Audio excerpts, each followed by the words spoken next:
Hello friends, हमारा आज का आर्टिकल है द हिंदू का। ये आप देख सकते हैं कि 29 मई 2023 का ये आर्टिकल है 8:30 बजे का, और ये 10:12 PM पर ये अपडेट हुआ है। तो चलिए हम देखते हैं आज के इस आर्टिकल्स को। चीन से भारत का जनवरी और अप्रैल आयात 4.6% से बढ़कर 37.86 अरब डॉलर हो गया है। फ्रेंड्स, ये एक बहुत शॉकिंग न्यूज़ है, और इस न्यूज़ पर चलने से पहले हम आपको कहेंगे कि हमारे चैनल को सब्सक्राइब कीजिए, शेयर कीजिए और कमेंट कीजिए, जिससे कि हम और भी अच्छे न्यूज़ आपके लिए करंट अफेयर्स की दुनिया से ला सकें, और जिससे आपको अच्छे से अच्छे नॉलेज देने की कोशिश करें हम। तो चलिए देखते हैं आगे। अप्रैल के अंत में दो तरफा व्यापार 4.5% से बढ़कर 44.34 अरब डॉलर तक पहुँच गया। चीन के सीमा शुल्क के सामान्य प्रशासन के आंकड़ों से पता चलता है चीन को भारत का निर्यात 3.7% बढ़ गया। फ्रेंड्स, एक प्रकार से यह चिंता का विषय है, क्योंकि निर्यात में अगर निर्यात में कमी होती है तो इसका मतलब ये होता है कि भारत की अर्थव्यवस्था थोड़ी कमज़ोर हो गई है, जैसे GDP हमारा गिरता है। तो हम आगे देखते हैं। आगे 2023 में भारत चीनी सामानों के आयात में वृद्धि जारी है, जो वर्ष के 4 महीनों में 4.6% बढ़कर 3.86 बिलियन डॉलर को पार कर गया है। फ्रेंड्स, ये एक चिंता का विषय है। आप देख सकते हैं जिस प्रकार से अगर हमारे आयात बढ़ते हैं तो इसका मतलब विदेशी मुद्रा भंडार में हमें कमी होती है। निर्यात बढ़ते हैं तो इसका मतलब विदेशी मुद्रा भंडार हमारे देश में वृद्धि होती है। तो इसका मतलब ये हुआ कि अगर GDP ज़्यादा होगी तो हमारे पास ज़्यादा सामान होगा। अगर हमारे पास एक्सेस सामान होगा तो हम उसको ज़्यादा सस्ती कीमतों पर निर्यात कर सकते हैं, और कम सामान होगा तो हम कम कीमतों पर निर्यात कर सकते हैं। इस प्रकार से 140 करोड़ भारतीय, जिस प्रकार से निर्यात हमारा कम हो रहा है, एक प्रकार से चिंता का विषय है। चलिए देखते हैं आगे। चीन की जनरल एडमिनिस्ट्रेशन ऑफ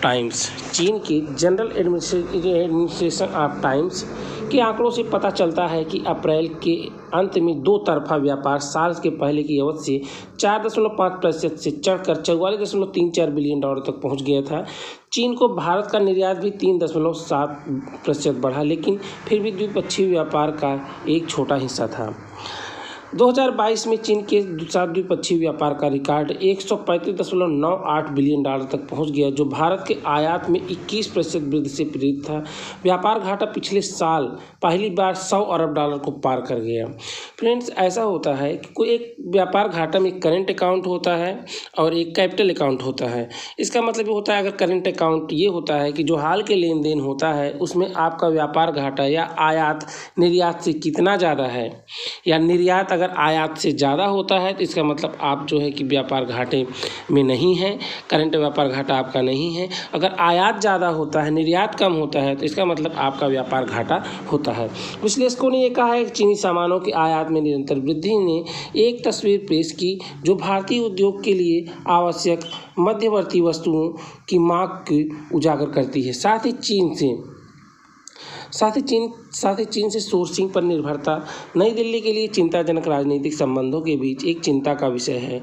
क्योंकि फ्रेंड्स, अगर आपके पास पैसे कम होते हैं, आपके पास डॉलर कम होते हैं, तो आप बाहर से सामान भी कम खरीद सकते हैं, जिससे कि देश में मुद्रास्फीति होती है, बैलेंस ऑफ पेमेंट का टेंशन होता है। और सबसे बड़ी बात यह है कि इसमें यह होता है कि आप विदेशी को कर्ज या पैसा या विदेश से सामान चुकाने के लिए आप के पास कम पैसा या कम डॉलर होता है, जिससे कि विदेशी सामान महंगा हो जाता है और देश में क्या होता है, महंगाई बढ़ जाती है। चलिए फ्रेंड्स, आगे अपने एनालिसिस में हम देखते हैं।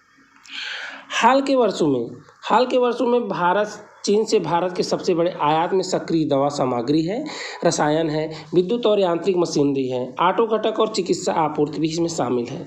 हम पिछला रिकॉर्ड देखते हैं। वर्ष के पहले 4 महीनों में चीन का सबसे बड़े व्यापारिक भागीदार आसियान के साथ व्यापार 5.6% से बढ़कर 304.63 अरब डॉलर हो गया है। यूरोपीय संघ और संयुक्त राज्य अमेरिका के साथ व्यापार चीन के दूसरे और तीसरे सबसे बड़े व्यापारिक साझेदार हैं, जो हाल ही में चीन से दूर डी रिस्क आपूर्ति श्रृंखला की की आवश्यकता पर प्रकाश डाल रहे हैं।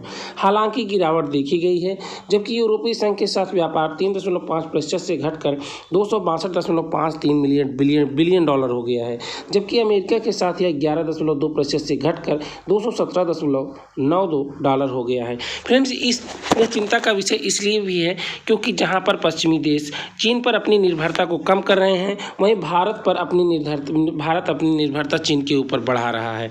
जिस प्रकार से निर्यात चीन का बढ़ रहा है, इससे हम देखते हैं कि चीन FTA में बहुत से ज़्यादा सक्रिय भूमिका निभा रहा है। चीन चाहता है कि हर वो देश जो डेवलप्ड है या डेवलपिंग नेशन है, उनके साथ FTA पर जल्द ही जल्द साइन कर लें, जिससे कि उनके व्यापार ज़्यादा से ज़्यादा बढ़ोतरी हो सके। और सबसे बड़ा मैंने आपको अपने पिछले वीडियो में मध्य एशिया शिखर सम्मेलन के बारे में बताया था, जिससे कि ये कह रहे हैं चीन का दावा है कि अगर ये शिखर सम्मेलन हो जाता है और इस शिखर सम्मेलन पर कोई रोक नहीं लगती है, तो ये मध्य एशिया के लिए, चीन के लिए व्यापार के और भी अच्छे भविष्य के लिए व्यापार का अच्छी श्रृंखला खोल देगा। हम आगे चलते हैं।